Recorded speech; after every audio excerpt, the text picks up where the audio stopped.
do some magic together. Think about that thing you need help with. What is it? And I'm going to do the same. Bear with it.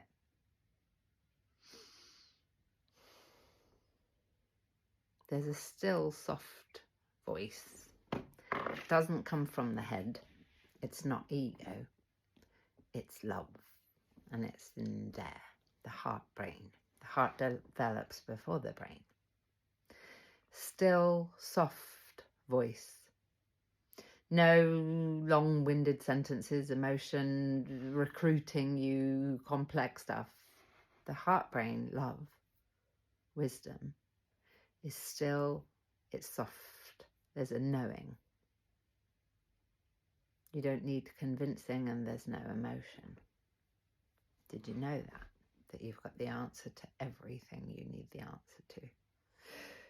If you take a breath and you ask yourself 2 seconds, what is the answer? And before you get to the number 2, you'll have your answer. The challenging piece, though, is taking action on it. However, that's where self-respect, confidence, love, often abundance comes from, is when we do the right thing.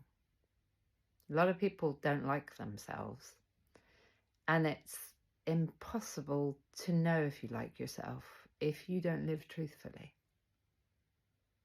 What people often don't like, by the way, I'm a psychotherapist, psychologist, coach. My name's Poppy. Did I say that? Probably not. Hello, welcome. Take what you want. What oftentimes we're doing is silently and very violently punishing ourselves with our thoughts.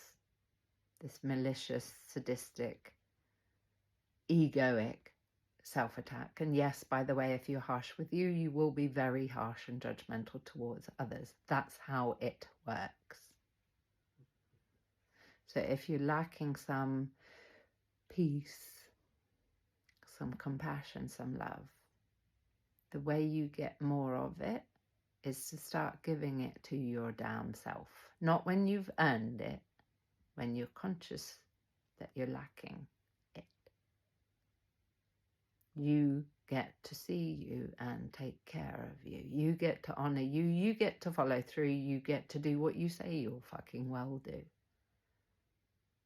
Not to tell other people what to do and not do. To very lovingly and very kindly have a look in the mirror and ask yourself, where is it that I can come to my aid? Where can you be more present with you? More patient with you? More of the thing that you need and crave and deserve. Unconditional love is when we're loved because we exist, not because we do something. And if you haven't had enough of that, that's why you will be anxious, unhappy, overwhelmed, pissed off, judgmental, angry, worse. So you get to give it to yourself. And it's not about, I don't know how. It's an intuitive thing. It's like dogs that bury their food with their nose in a duvet, in a blanket. It's primitive. Love is primitive, my love. You know what love is. You know what it isn't. However, probably because you've been talking to yourself that way for so long, you've become passive to it. You've become passive to the kinds of grooming and manipulation and sedating and distraction and the delusional messages that we're receiving through the news and media and so on. And you get to wake up. Slowly and surely, you get to look at yourself in the mirror, hold your gaze, and say, I've been watching what you've been going through, and use your name. And you get to remember some of the things that have broken your heart, and some of the things that have really been important in your life that you have done. You have overcome, you have survived, you have been through, you've kept sane, alive. You've been a hero again and again and a damn again. Correct or correct? You've been a hero again and again. And maybe some people haven't been watching, looking, paying attention. Maybe people haven't honoured you. Maybe people haven't pointed it out. Maybe some people don't want it to be true for whatever reason. You get to see you, and until you do, you're going to dismiss yourself and other people, because that's how it works. And equally, you may be doing things, reckless things, because you're getting more and more unintegrous, uncourageous, and numbing out. You may be driving a car with your phone on, using it. Please do not do that. Or maybe please do, because I know we have our karmas. So if you've done something and you have a result and it's not what you want, we get to lean into the things that go on in our lives, and we get to be a warning and an inspiration. I've done terrible things too, my love. You're not on your own. Truth. When we move into truth, we start to love ourselves, like ourselves. Liking comes first. And most people, again, you can't possibly like or love yourself because you've not been yourself. So give it a minute. However, that would mean dancing in some new things. That would be perhaps doing some reflective writing now. Where am I being totally untruthful? And it's a no. Where might you be putting other people in danger because you don't know your limits? And you're not holding someone else accountable who in some kind of way is maybe grooming or bullying you, and you've signed a contract, and for whatever reason you can't possibly be, sovereign about it.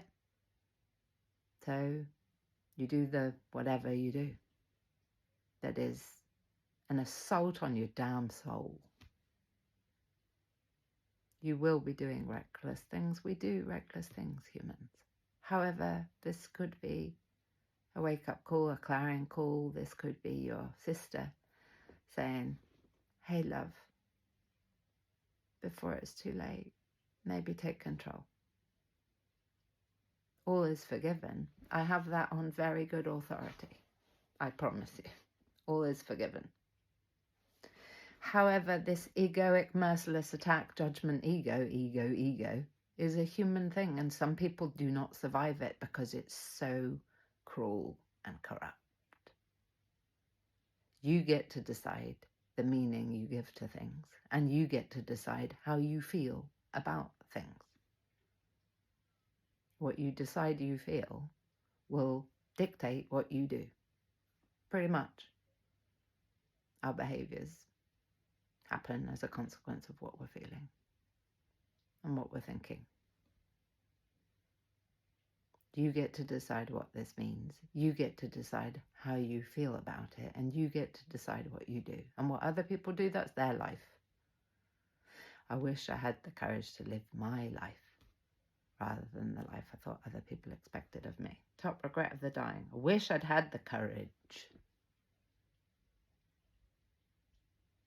I would suggest you got the courage, you just got used to not using it. So I'd focus on what you would like to feel, who you would like to be. I'd stop fucking thinking and I'd listen to your heart. 2 seconds, you've got the answer. Still, soft voice, very simple.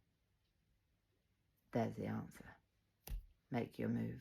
Live your life. And I honour you for having the courage to do so. Bravo you. Just be very gentle and compassionate with yourself whilst you do it, please. Big love. If you need help, Thrive Boundaries Mastery is here. It took me 40 years. It's a program you can have immediate access, 90 days. It was nearly £300 in the summer. Now you pay what you would like to pay. Have a look at the testimonials if you're not quite convinced. Now's the time.